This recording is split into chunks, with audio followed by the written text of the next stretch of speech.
Hello and welcome. My name is Peace Mitchell and I'm co-founder of Osmompreneur, the Women's Business School and Women Changing the World Press. Before we begin today, I'd like to pay my respects to the traditional owners of the land that I live and work on, the Mamu people of North Queensland. And I'd like to pay my respects to elders and traditional owners right across Australia and the Torres Strait. Well, today we are very excited to be launching our new book, Ignite. We've been celebrating it all this month through March, and today we have a number of our authors here who are going to tell us a little bit more about themselves, their chapter, and also the work that they do. So I'm very excited to introduce you to them, and I would love to introduce our first guest to the stage, Bianca. Hello. Hi, Bianca. It's so wonderful to have you here today. For people who haven't met you, I would love you to tell us a bit about you and the work that you do. Sure.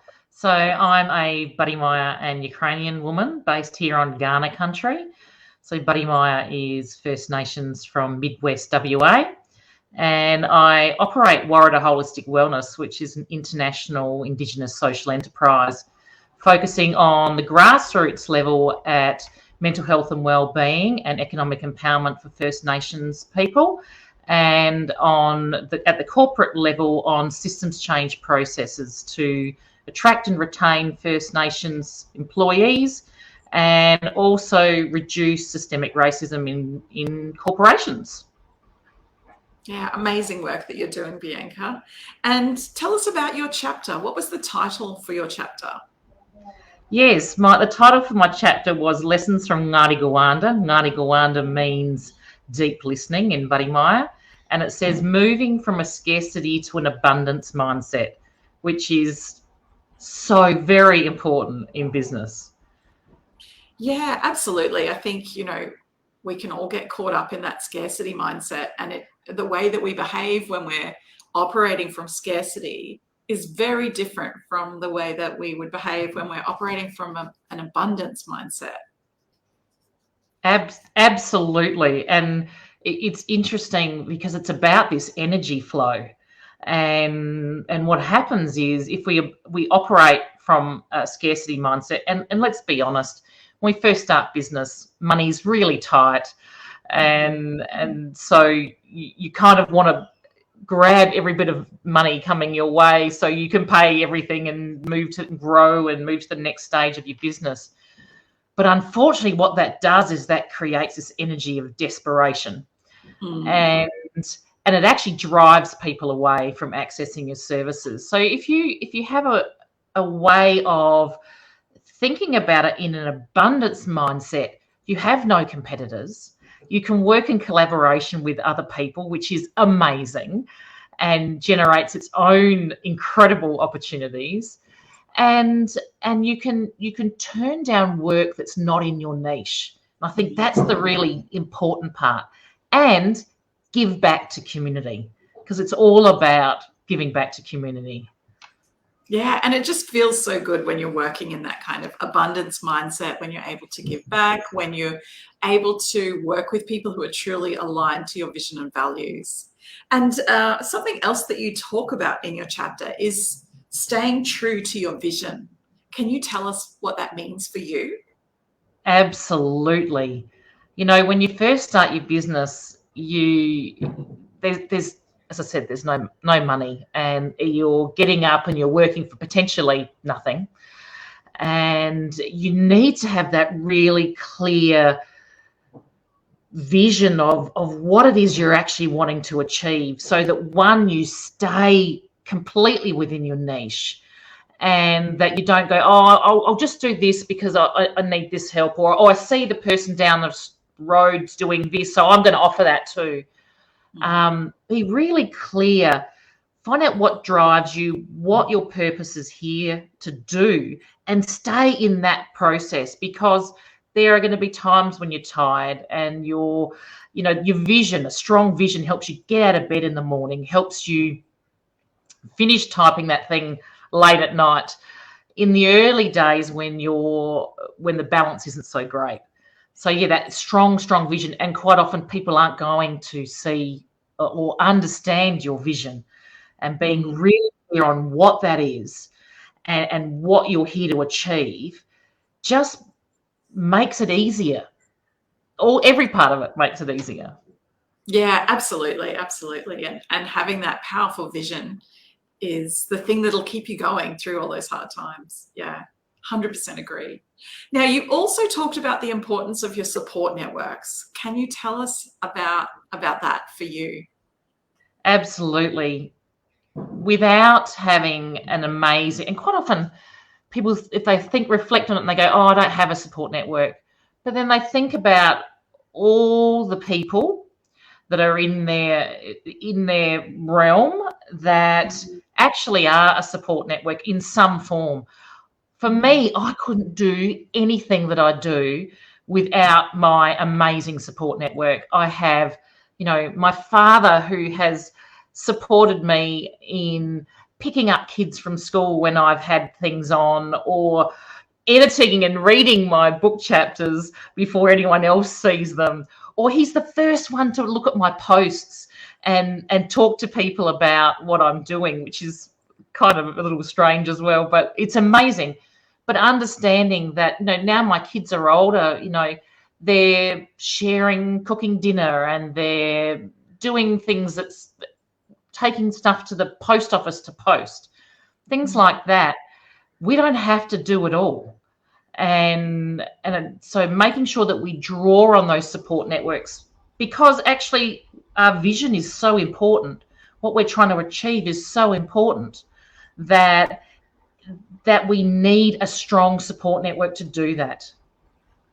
Yeah, 100% agree with you. I think that recognizing those people around you and also having the courage to step up and ask for help when you need it too, like that takes a lot of courage and the ability to be vulnerable to ask for that support sometimes. So yeah, love it. Absolutely. And I just want to add one more about scarcity to abundance. I had an example literally just this morning. I had a meeting with someone and I went, oh my gosh, I need this chunk of money because there's something I really want to do. And I know it's going to benefit the people that I work with and things like that. If I had been operating from a scarcity mindset, I would say to myself, there is absolutely no way you're getting this money to do this thing. Absolutely no way. And I went, no, actually, I know that there's a way that I can do this. I just believe in it. And this is not airy-fairy, belief like that. Anyway, literally this morning, I had an email turn up in my inbox saying, we'd like to pay you for a proposal you sent to us a year ago, and we'd like you to do this proposal. And I went, oh my gosh, I actually can do this.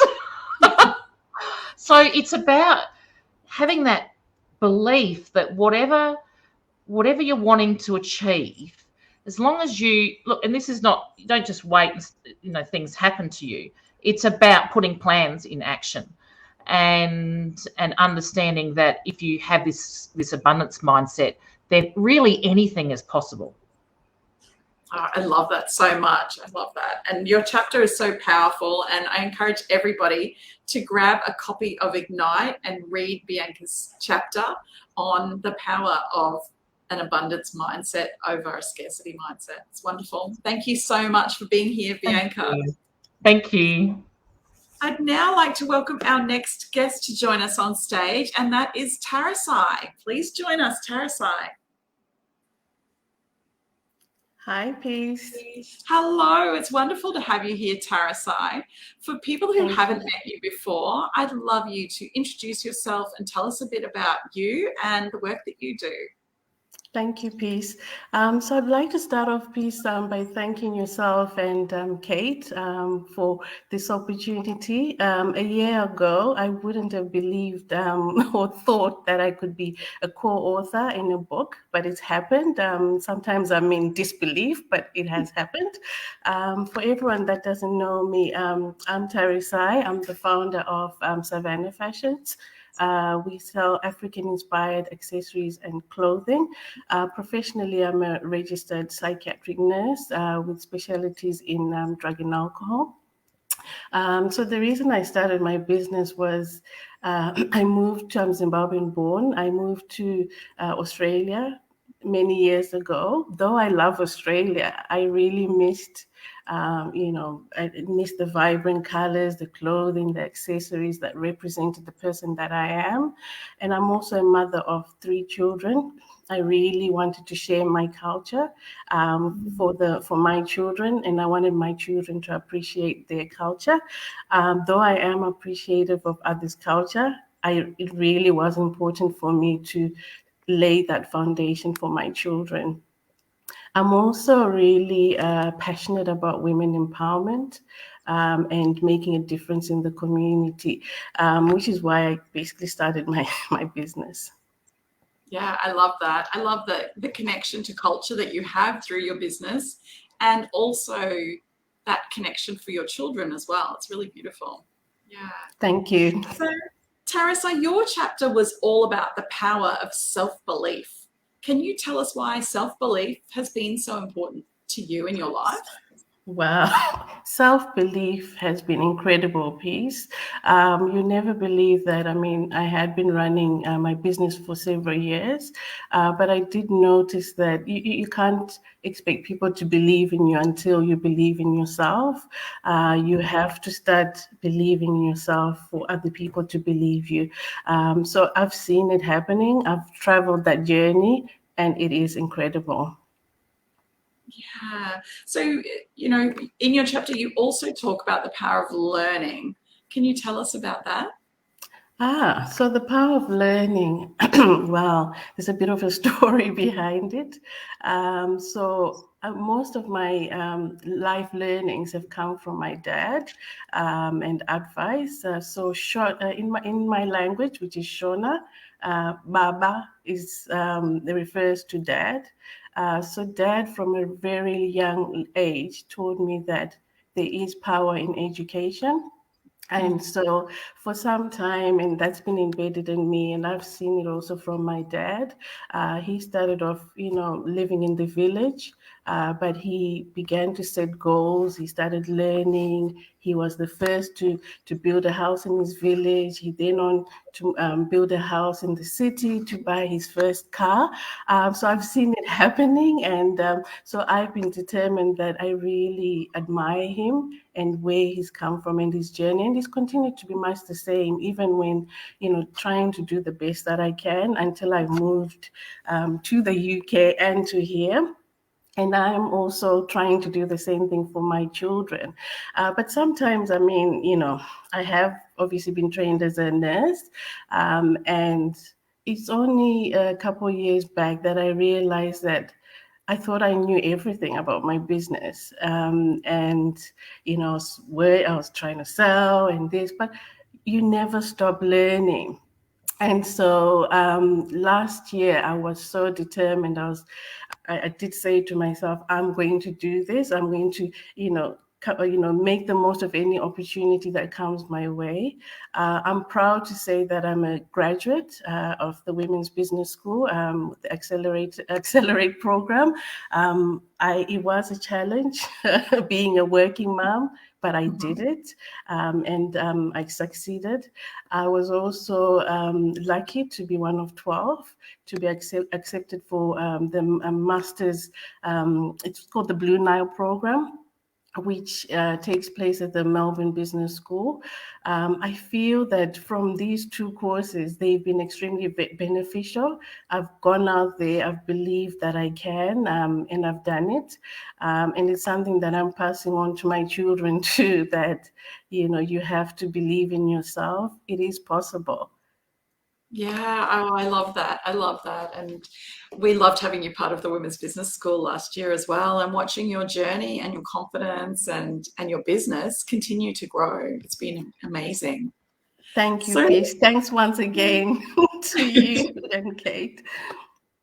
oh, well, we love what you're doing. And, in your chapter, you talk about the importance of remembering why you started. Can you tell us what that means to you? So that's really important again because, as you know, business is not smooth sailing all the time. There's ups and downs. Some days it'll be good, some days it's not. I have been on that journey where I've, almost given up, and then I've thought to myself, I've got to keep going. And for me, I really believe I'm laying the foundation for my children again and my community. So it is important for me to keep going. So as an example, last year, I was really proud to attend again the Osmanpreneur Awards, being a finalist of 2 awards. At first, I couldn't believe it, but it happened. I was a finalist for the Multicultural Business Excellence Award and a finalist for the Accelerate Award. And I actually won my first business award, bronze. And I was almost in tears because I took my daughter to the awards, and just that feeling of having my daughter, who was 7 then, sharing that experience with me. It's something that she's never forgotten. Believe it or not, this year, Peace, she's saying, "Can I come too?" And I'm like, "No, I think this time I'll go."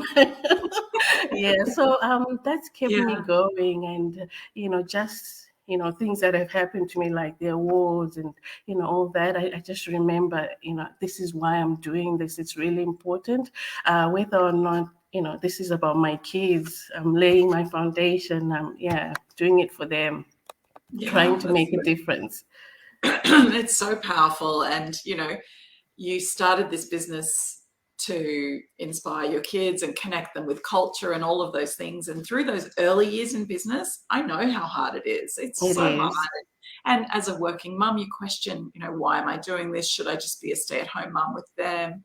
So for you to have that full circle moment where you went to the awards night with your daughter and she saw you be recognized for your incredible business and the work that you've done, that's just so beautiful. It I really know is. it was.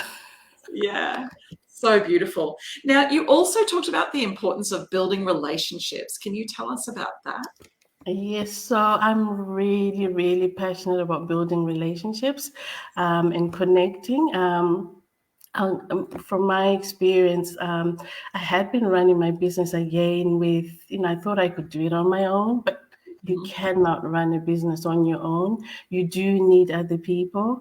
You need a community around you.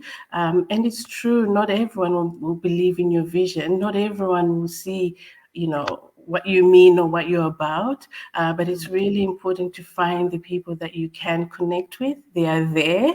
And it's taken me a while to find, those communities. I was very fortunate. I had to invest money to pay for a coach. And I was also very lucky, as part of my Accelerate program. I could choose a mentor, and I was fortunate, and I believe I still am, to be connected to a mentor who was very helpful. I know that she's a busy woman. I can see that. I admire her courage, but she had time for me. And a piece of advice that she gave me: it's so easy running a business in the background and no one actually knowing who is Peace, who is Tarisai. And Yeah. the one piece of advice she gave me was, "Tarisai, is this your business?" I said, "Yes." And she said, "You need to show up." Mhm. That's And powerful. and that was very powerful for me. So I realized it really is about me, and I started showing up a bit more, started showing up on the socials. I also found 3 groups, including the Osmanpreneur. I do find the vibe is really positive, encouraging. I've connected with many women, including some of those that have written in this book. I'm always, including yourself, Peace. I can always connect and say, "Oh, Peace, can you give me some advice?" And it's really important to find people that you can connect with. You're not Yeah, alone. absolutely. We never have to do it on our own. We can always reach out for Yeah, help around us. Well, yeah. thank you so much, Tarasai. It's a beautiful chapter in here. So everyone watching, make sure you grab a copy of Ignite. It's an amazing book, and have a read of Tarasai's chapter on the power of self-belief. You'll really love it. Thank you so much, Tarasai. Thank you, Peace. Thank you. Bye. Thank you. Bye. Now I'd like to invite our next guest to join us, Amy Aquilini. Please join me on stage. Amy. Hey, how are you? I'm good, Amy. It's wonderful to have you here.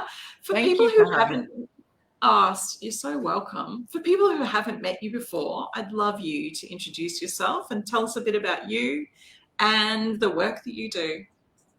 Okay, I'm Amy Aquilini. I'm a traumatic brain injury survivor from 2013.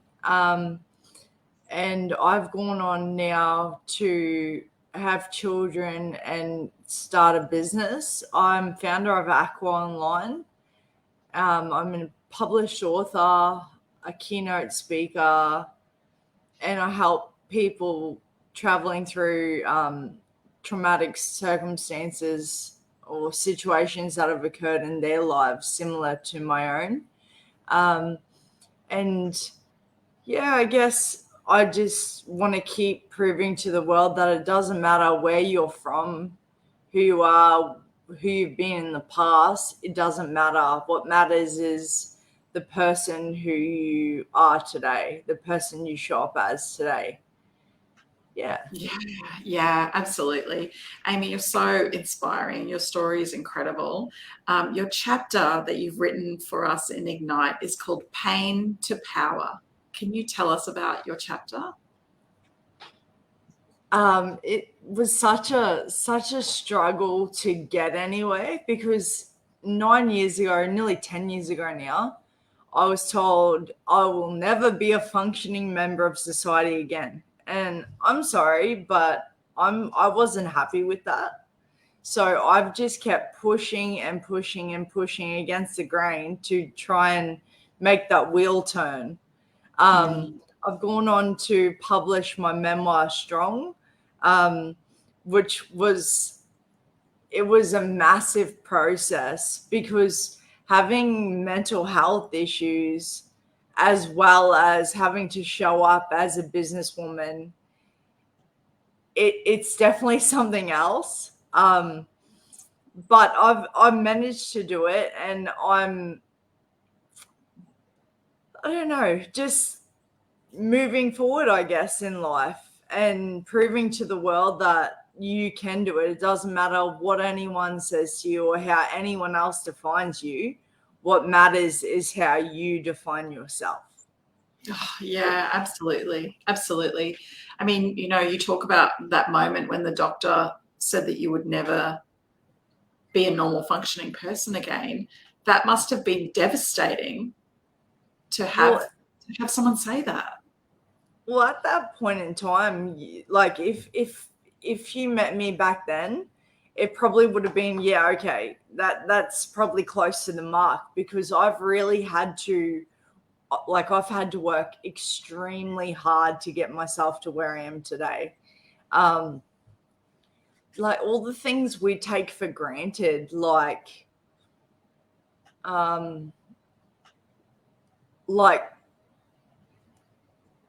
self-regulation and all of that stuff. Like I've had to teach myself how to do everything again from nothing, because I couldn't do it the same way as I used to. Yeah. Yeah, you're actually incredible. Really, such an inspiring story, and the determination you must have had within you to keep working for that. Sometimes when people are given a diagnosis like that, they accept that and they believe that.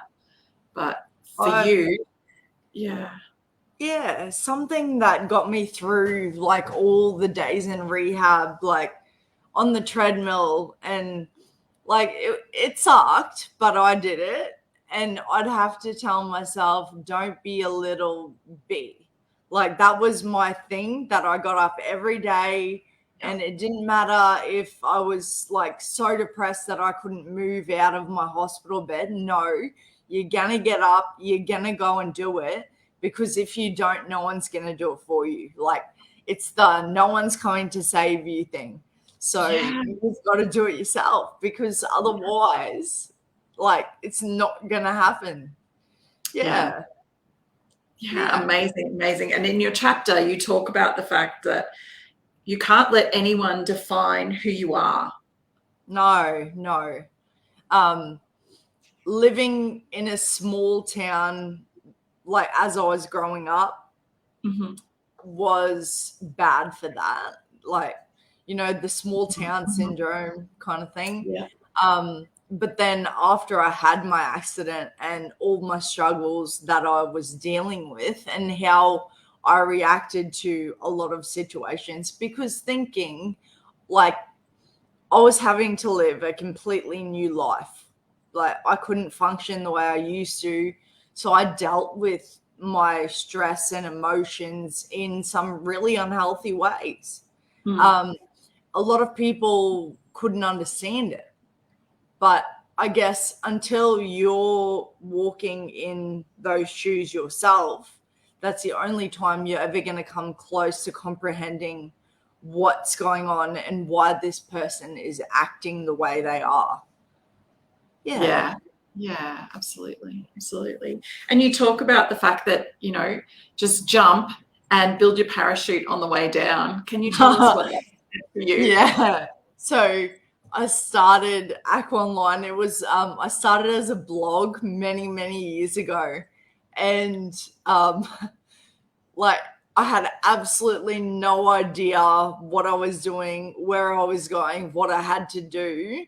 It was just, okay, just get in and do it. Because if you don't start, you're never going to get anywhere. So start so that, you know, you can create the life you want to live, rather than, you know, be stuck in the, oh poor me mind, like, mentality. Because that's never been me. I've always been, I think I've said it in the chapter too, subtle as a sledgehammer. Like, that's always been me. So I wasn't going to lose that, regardless of how hard my journey has been. Yeah, you're absolutely inspiring, Amy. And thank you so much for being here today. And thank you for your chapter in this book. I hope everyone runs out and grabs a copy. We'll put the link in the comments to order your copy of Ignite, and make sure you read Amy's incredible chapter about pain to power and her extraordinary story. Thank you so much for being here, Amy. Thanks for having me, Peace. Oh, anytime. Well, I'd now like to welcome our next guest to the stage, Sarika. Please join me. Hi, Peace. Hi, Sarika. How are you? I'm good. How are you? Yeah, really good. Well, for people who haven't met you before, I would love you to introduce yourself and tell us a bit about you and the work that you do.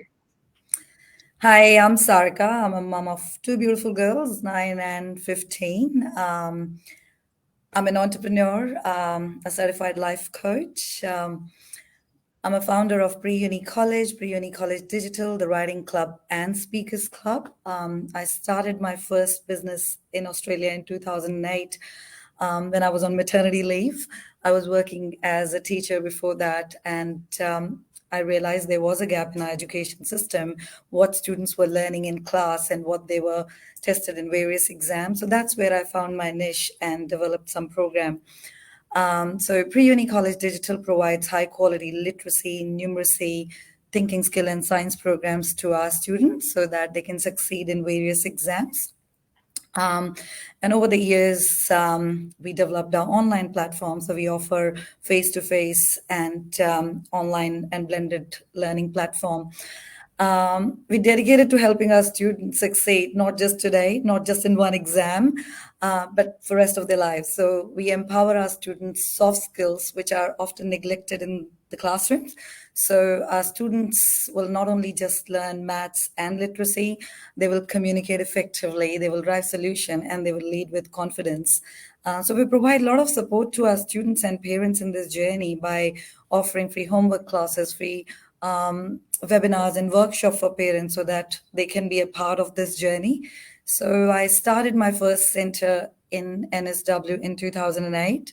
Now we've got a few franchisees in NSW. We have just opened another franchisee in Melbourne. A couple of more coming in, Boxhill and Adelaide. The Riding Club is my new baby. I'm really excited about that. We've just opened our first franchisee in Castle Hill. It's doing really well. Riding is an important life skill. So that's been my journey with my business. Oh, it's amazing. Amazing. All of the businesses that you're running and the franchising. It's really exciting. Your chapter, though, is called Let Your Passion Be Your Motivation. Can you tell us about that and what that means? Passion is my favorite word. I feel things do get tough in life, and especially if you are a business owner, you need to have passion for what you do. I never felt in my journey that I was working. It felt like, it was my hobby, and I really enjoy it because I'm so passionate about what I do in every area of my life. So that's what the chapter is all about, that let your passion be your motivation. If you're just chasing dollars, things will get tough, and that's the time it becomes tricky. But if you're really passionate about what you do, things become so easy. Yeah. And I can feel your strong passion for education through everything you do. You started out as a teacher, and now so much of the work you do is about supporting young minds and developing students to be their best selves. Love this journey. Yeah. Now, in your chapter, you talk about a current affair. Can you tell us about your experience with a current affair? Yeah. So as I said, that I always enjoyed what I was doing. One day we just got a call from Current Affair that they just wanted to cover our center. I was really scared. I'm like, I really don't know, because they don't tell you what they're going to ask you and what they're going to interview. But till that time, I was working in the business, and the way they showed our business and our journey, our success rate has been above 95% consistently. So they interviewed our parents, and that just opened the door, and that just got me thinking in terms of growth, scalability. What am I doing? Am I really running a business, or I've just given myself a fancy job? So I'm really grateful for that opportunity, which I wasn't chasing, but I'm really grateful. Yeah, so it was a real moment for reflection for you, and from there, an opportunity to really dream bigger. Yes, definitely. I think so. That got me thinking, if I'm not working, will this business survive?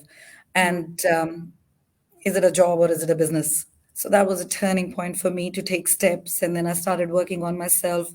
I worked with amazing business coaches, created systems. Yes. Yeah. Now, it hasn't all been smooth sailing for you, though, and 2019 in particular was a really difficult period for you that brought challenges. And you do talk about adversity in your chapter. Can you tell us a bit about adversity and how you've overcome challenges? Yeah, I won't give everything away from this chapter. I want everyone to read this one. Yeah. But I feel that adversity does present a lot of opportunities. You may not realize that time, but then what I have experienced since 2019, went through a lot in professional and personal life. That time it does look like it's tough in how you're doing it. But when you look back, so much growth has come through that. Working on business, working on my own self, and inspiring others. If all these challenges were not presented to me, I wouldn't be who I am today. So, looking back at adversity and pain, I'm grateful for all those moments now, and I'm looking at it as an opportunity for growth. So it has been a journey, but it has made me more emotionally resilient, and we thrived. And now I look at it as an opportunity of growth. Yeah, and your business has certainly grown so much since that time as well. So congratulations. Yeah, very grateful. I'm not a number person, which surprises a lot of people, that you're a business owner and you don't look at numbers. But thanks to Osmompreneur Awards, when you fill the form, you need to know your numbers. 1048% growth. I was surprised. I thought, yeah, my business is doing well. I'm really passionate about it. I always treat money as my best friend. but really, really grateful for all these adversities and challenges. That's incredible. 1,048% is huge growth. Well done. So incredible. Well, thank you so much, Sarika, for being here today, and thank you for your chapter in Ignite. I do urge everybody to grab a copy of Ignite and read Sarika's incredibly inspiring chapter about letting your passion be your motivation. Thank you so much, Sarika. Thank you so much, Peace. And it's been amazing listening to all the inspiring stories. Yeah, thank you so much for having me. Yeah, you're welcome. You're welcome. All right, I'd now like to invite our next speaker to join us, Amanda Sanders. Please join me on stage. Hi, Peace. How are you? I'm great, Amanda. It's lovely to see you. Amanda, for people who haven't met you before, I'd love you to introduce yourself and tell us a bit about you and the work that you do. My name's Amanda Sanders. I started a very long time ago when I was 18 as a registered nurse. I then went on to support other people to start businesses. And in 2007, I emigrated to Australia. And when I emigrated to Australia, we used all the money that we had to move. And I wasn't able to bring my nursing qualifications with me. So I was a receptionist for a little while, which was amazing in a skin cancer clinic, and very quickly became manager.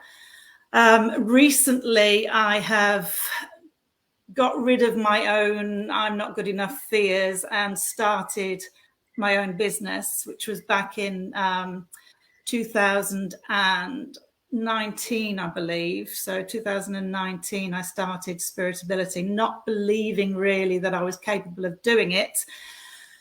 And in the last 4 years, it has grown to be a multi-million-dollar a year company because I am good enough. And I've got several other businesses now in my back pocket as a result of my knowledge base and capabilities and self-care. And I'm now a business coach. I do business mentoring and help other people to achieve the success that I have, because that is my main passion in life, is to support other people to realize their full potential. Because we, as humans, a lot of us sit down in that I'm not capable, I'm not good enough rubbish mindset that we've been conditioned to believe. And I help others to realize that that's not actually the truth of their themselves and their capabilities. Yeah. Oh, congratulations. To be achieving everything that you've done is pretty incredible. But the title of your chapter is The Power of Self-Care. And when I hear a title like that, I feel like there's a serious backstory there. So can you tell us a bit about the power of self-care and why self-care is so important for you? I have been that person in everybody's life growing up since I was very little. I'm the one who always put my hand up and said, yes, I can help. Yes, I'll do that for you. Yes, I'll care for you. Yes, I'll support you.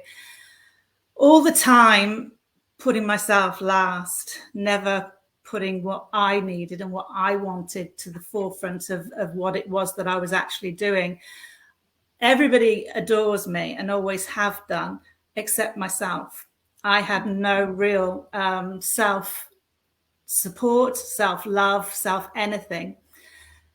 And it wasn't until I realized, or somebody said to me, that where I am, the choices that I've made in life have been literally that, my choice. And that going forward, if I want that to change, I've actually got to change my choices.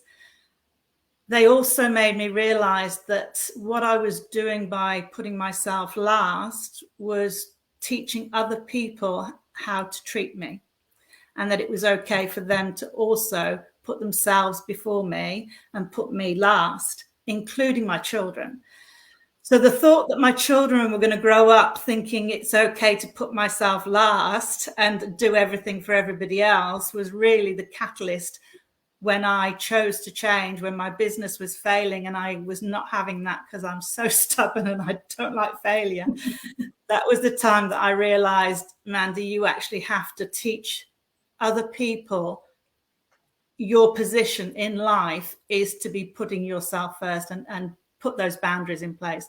And that's when my businesses changed and when I and my businesses grew. That's incredible. So that investment in yourself and your self-care actually was reflected in success in the business and everything else you were doing. Absolutely. It's I'm a little bit woo-woo, I know, which is very strange. Sometimes a lot of people are becoming quite woo-woo now. But I know that everything in life is energy. Everything that in the whole universe is built out of energy. And if you're putting negative energy into the world, then that's what's going to reflect back at you. In order to make changes, you have to put positive energy into the world, the words that you use, the way that you treat yourself, the way that you show up in this world. The energy flows around to support you. And if you believe that you're not good enough, then you're never going to succeed because the energy is going to support that belief. So if you turn that around and know that you have a place in this world and that you are absolutely good enough, if not more, then that energy will flow. And I'm an example of that. That's so powerful. I really love that. So when you realized that things had to change, what did that look like? Now what? Like, tell us about that. It looked like me doing things that I really didn't think that I was comfortable doing, that I'd really convinced myself I didn't enjoy. It was me exercising regularly and putting a personal trainer in place. I knew, because of my mindset and the way that I work, I knew that if I enrolled in a gym, it would literally just be me enrolling in a gym. I wouldn't turn up. So I need accountability. And that accountability was a personal trainer. I also signed up to a mentor and business and personal coaching, because I know I have to be kept accountable. Otherwise, I'll make every excuse under the sun as to why I don't turn up. So once I'd got those people in my life keeping me accountable, I started exercising 3 days a week. I started massages once a fortnight, float tanks once a month, baths with beautiful candles and bath bombs, going out and sitting in the garden, having a cup of tea and reading a book, and no longer feeling guilty for doing those things, which is the problem that most of us face, is that we actually feel guilty for taking that time to ourselves, especially moms. And that is the belief system that I broke. That's amazing. And congratulations on, on changing everything and taking the steps to do that, because that's huge.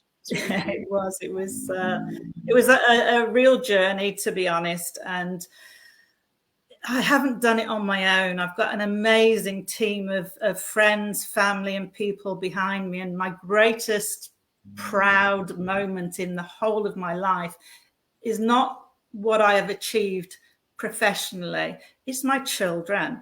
And also the fact that my two beautiful children are now following in my footsteps. And my son's working in the business with me, and my daughter is going on and carving her own way in life. And that is why I do what I do and why I show up and why I've changed.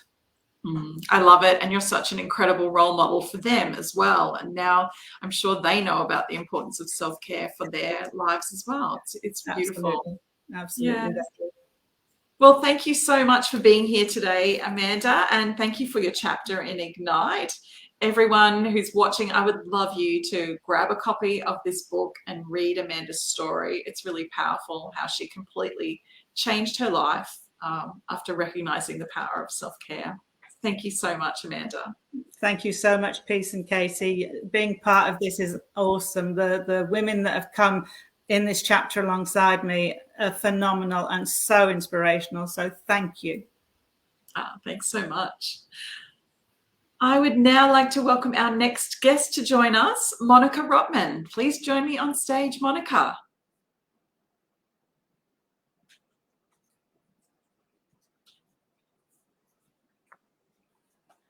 Hi, Peace. How are you?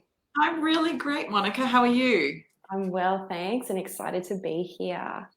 Oh, it's wonderful to have you here, Monica. For people who haven't met you before, I'd love you to introduce yourself and tell us a bit about you and your work. Sure. So I'm Monica. I'm the founder of Cultivate Calm Yoga in Brisbane. I'm a yoga and meditation teacher. I'm now a published author. I'm an NLP coach and also a business coach and mentor. And I got into yoga because I was addicted to stress. I had chronic daily headaches and a lot of tension and stress in my life. And once I started yoga, it felt so relaxing, it felt so calming that I ended up quitting my job in IT and opening a yoga studio 10 years ago, and haven't really looked back. And I had no business experience before I started. I was just young and naive, but enthusiastic. And I just learned by doing. Everything I've done has been through trial and error. And so in my chapter, I share some of the lessons that I've learned over the years. And our yoga studio teaches people how to relax their body, how to regulate their nervous system, and how to calm their minds. One of my sort of core beliefs is that calm is a superpower, and being relaxed and calm makes us better at everything. And I think a lot of people feel like they thrive under pressure or they perform well under stress. But I don't think people realize that stress actually impairs our cognitive function. We don't think very well when we're stressed. We don't make good decisions. We're not creative. So if we can learn how to calm our minds, it improves our work performance. It improves how we show up in life. We're better parents. We're better partners. We're much better to be around. And so that's the focus of our yoga studio, really teaching people how to calm their minds and focus on mental health. Oh, I love that, Monica. Your chapter is actually called What I Wish I Knew Before I Started a Business. Can you tell us what shows that chapter title? Like I said, I sort of jumped into opening my business quite spontaneously. I had no business plan. I had no marketing plan. There was no sort of financial backing behind me. I just had passion and enthusiasm. And I had this belief that I think is common for a lot of new entrepreneurs, that being good at what you do, offering a great product or service is enough. And what I realized pretty quickly is that you could be the best in the world at what you do, but if no one knows about it, if you don't have any clients, if you don't have a way of sort of keeping clients, you're not going to make any money. And a business that doesn't make money is a hobby. So I had to learn that very, very quickly, that there's more to a successful business than just being good at what you do. There's a whole lot of business skills behind it. Marketing, sales, people management, leadership. And what I also learned is the importance of our mindset and how we think and feel about our business and what we believe about our business and the service that we offer.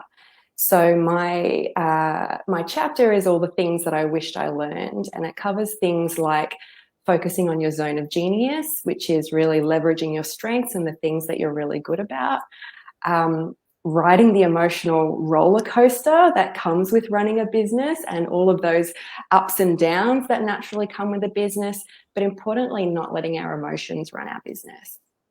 I talk about calm being a superpower and how we think better, we make better decisions, and we're much more creative when our mind is calm. And also that rest is productive, similar to what the previous guests were sharing earlier about taking care of ourselves and looking after our mental health. All of these things help to boost our creativity, give us inspiration. If we're too busy, if we're just doing, we're not productive and we don't do good work. I also talk about marketing for introverts because I had a really hard time in the early days. I'm quite shy and reserved, and the thought about putting myself out there on social media and doing videos was very intimidating. So I found a way of marketing that worked really well for me, which is about relationship building, storytelling, and offering value and educating people. And that's been really successful for me. And lastly, I talk about how to turn our adversity into something positive. And the amazing Amy earlier talked about, how she turned her adversity into something really positive. I've also had my fair share of challenges, from having breast cancer twice, going through a divorce, loss of a parent, having a baby, managing a business through a pandemic. I've had a fair bit of personal challenge, and I really practice what I preach and use my skills in yoga and meditation to help myself through that really difficult time. There were days where I didn't want to get out of bed. I didn't want to face the reality of what was going on in my life. And I just took things one day at a time, one breath at a time, just trying to get through the moment. And looking back now, I can see that time was an incredible opportunity for growth. Something happens when we hit rock bottom. Something happens when we're sort of faced with some of our deepest fears. And the only way out of rock bottom is up. And so in my chapter, I sort of share my story of how I sort of thrived after adversity. And now I teach my clients how to do that, how to go from surviving to thriving, how to turn their wounds into wisdom. And it's a really beautiful thing that I'm able to share with people. Yeah, it's amazing, Monica. And your chapter is really beautiful. You cover so much within the scope of your chapter. One thing that you talk about, which is something I often talk about, is the importance of knowing your zone of genius and working in your zone of genius, as opposed to working in your zone of competency, or even your zone of mediocrity, which we all often get stuck there doing admin work, rather than where the magic happens. Can you tell us a bit more about the zone of genius? Definitely. And this was a lesson that took me a while to learn. So when we're first starting out in business, well, especially for me, you're everything. You're doing it all. You're providing the service or the product, but you're also doing all of the things behind the scenes. And, you have to learn some technical skills, accounting skills. You have to learn software and all those types of things. And the time that it takes for us to learn these things that are outside of our competence can often take us away from the skills that are unique to us and our core strengths. And so figuring out what you're uniquely good at, what no one else can offer, what your zone of genius is, and focusing on that, and then finding a way to either get support or outsource or spend less time on the other important stuff that anybody can do. There's lots of people out there who are great at building websites. So rather than me trying to learn how to do that, finding someone who building websites is their zone of genius. Or bookkeeping, the time it takes for you to learn all of the ins and outs of tax and whatnot. It's much better to find someone else who's, accounting is their zone of genius. And when you're focusing on the things that are your unique strength, that things that no one else can do as good as you, that's when magic happens. And that's when you get really, really clear about where you focus your time, where you focus your energy. And once I started focusing on my zone of genius and getting support for everything else, my business really started to grow, not just in terms of revenue, but impact and making a difference in the lives of my clients, because that's what sort of drives me to go to work each day, is trying to make a difference and improve people's lives. And I can't do that if I'm working on my website or doing my books or, doing tasks that are valuable and important, but other people are better at doing. Yeah, it's amazing. And it's so true. When we're working out in our zone of genius, but we're letting other people support us to do all of those other things, it does free up our time then for things like self-care and doing yoga and focusing on mindfulness and bringing back some of that balance. So it's such a powerful thing to know what your zone of genius is, and then how to delegate all those other things that aren't in your zone of genius. Absolutely. And it took me some time to realize what my zone of genius was, a little bit of trial and error. But now that I'm really clear, everything else just sort of slots into place and I know where to dedicate my time and energy. Yeah, it's wonderful. Well, thank you so much for being here, Monica, and thank you so much for your chapter. There's so much gold in your chapter. There really is. So everybody watching, I encourage you to grab your copy of Ignite and read Monica's chapter and learn more. Thanks so much, Peace. Thanks so much. Thank you. It's been amazing to be part of this opportunity. Oh, you're so welcome. Okay, I'd now like to welcome our final guest to the stage, Dr. Zara. Please join me. Hello. Hi, Zara. How are you? Very well, thank you. How are you? It's been so amazing to listen to everyone. Oh my goodness, so inspirational. Yes.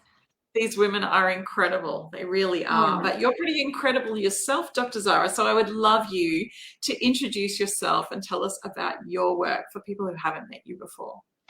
Of course, I'm an integrative health and wellness practitioner, integrative health and nutrition coach, a chiropractor, mum of 4 beautiful children. I'm also a mathematician.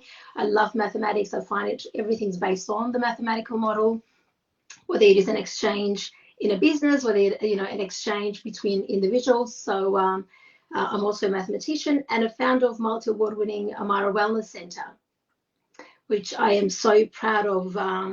We got to be awarded as one of the best wellness center in Australia, best international spa award. So really the craft that I'm in is empowering women, educating women and sharing the wisdom so people have the equanimity. And at the Wellness Center, I chose to bring the ancient wisdom and the healing rituals, nurturing rituals, and combine that with science so that I'm able to help my clients, help our patients to have equanimity at mind, body, spiritual level. So incredible, so incredible. And your chapter in Ignite is create equanimity to thrive geometrically. Can you explain what that means? Absolutely. So equanimity is having a total, balance and homeostasis at mind, body, spiritual level. It's important that the mind and the body is synchronized, and it is working in synchronicity. So the human self is connected to source, so that there is that whole mind, body, spiritual connection. When the body is out of balance, whether it is out of balance based on, of course, it is based on perceptions too, Peace. We normally, if an event takes place, for example, we will look at it and based on the perception, we will give a meaning. Based on the meaning, we use words to describe what we are perceiving. And those words are so powerful. It will either equilibrate the mind and take us to objective mind, which is the prefrontal cortex, or we may judge at that moment, which will take us to the amygdala, which is the hindbrain, and we are judging where there is this equilibrium also to the nervous system. And when there is this equilibrium of the mind and the nervous system, unfortunately, the mind becomes disconnected from the whole physical. And when we are so stuck in that thought process of not being either good enough or comparing ourselves to somebody else, or the resentments or the judgments, unfortunately, then the mind becomes out of balance. So particularly as business owners and women in business, it is crucial that we are aware of what the mind is doing, what we are perceiving, and the language that we are using, and then what these language patterns are able to create in the body. Because every word is so powerful to create a vibration. And through that vibration, there's that whole flow of energy in the cells and within the cells. So it's very important that we are mindful of what's happening through the words and how those words then can bring imbalance and disequilibrate the mind and disconnect it also from the energy flow and the communication of the mind and the body, and then this connection from that to the spiritual self. Yeah, it's so powerful. I just find it fascinating listening to you speak about this topic. And I had the opportunity to meet you in person last week and hear a bit more about the work that you do and your chapter as well. And something that you talk about in your chapter is the importance of investing in looking after our mindset and paying attention to our mindset. Can you tell us a bit more about that? As I said, you've got to really work on equilibrating the mind, because when we are judging or we're resentful, or we focus on the past traumas and use the story. I normally tell my clients, divorce your story, because when we tell the story to ourselves, unfortunately, the brain registers that as if it's happening right now. So I like to say divorce the story, but really bring the whole equanimity and balance to the mind. So when we are judging, really, we normally will judge based on what's important to us. When we have infatuations and look up to somebody, admire them so much, again, it's something that we have. That's what we admire them for. And even dysmorphia comes in different forms. When we have these dysmorphic thoughts, either at a business level or comparing ourselves to someone else's business, or the body, comparing our body to someone else, or our money situation, or, it could come in different forms, the whole dysmorphia. When we put so much energy into those and we're not objective, the mind becomes disequilibrated. And that's what I'm talking about, the mindset. Being full, equilibrated mind brings that whole objective mindset where you want to really activate the creative brain, which is the prefrontal cortex. And that's what I'm referring to when I talk about mindset, being fully mindful, not half mindful, but fully mindful, having a view of really seeing it as it is and analyzing it as it is, especially in business and even in life. This is so important, because when we are objective, we are creative, we really go out there, play our game at a high level. We don't waste our energy and time on comparing ourselves to somebody else, but we really focus on what is important and valuable to us and delivering that at a level where we are really creating that ripple effect and inspiring someone else. And that's what I refer to mindset in my chapter. Oh, I love that so much. And yeah, that positive mindset is so important for our self-worth and our self-confidence, and it flows onto everything. You also talk about the importance of your values and knowing your values and living by your values. Can you tell us a bit more about that? Oh my gosh. Yeah, that is so important. When we are running business and say, we're, a mom running business, or particularly mom running a business, and I'm sure a lot of moms are listening to this as well. It is so important that we know our values, because once you know your value, you are spontaneously driven and you show up for that every single day. For example, for me, it's my children, and anything that I do around that is very spontaneous. But if I wasn't aware of my value, being my children as number one, and number two, myself, and number three, my clients, and number four is my finances, and I then go practice the projected values of the society, then I will feel very depreciated. But the fact that I show up and I know that my priority number one is my children, I do then do my scheduling around my children, and I feel quite okay, and in fact very energized doing that, because right now they are my number one priority. And number two priority is, of course, me, and putting myself also, caring for me, the self-care, whether it is physical, whether every day about, equilibrating the mind. So then when we practice and do things that inspire us, we won't have the self-depreciation, we won't have that self-resentment, we won't compare ourselves to somebody else. So it's so crucial that we get to know our values, real time. And those values will shift and change, by the way, as things happen in our lives and we go through different journeys of our lives. And that is totally normal and okay. But I want women particularly, and mums, to know what their values are, because then they won't feel like they're self-depreciating with their words and the language pattern. Yeah, amazing. Thank you so much, Dr. Zara, for being part of this book and for being here today and chatting with us. It's just been wonderful hearing a bit more about you and your work.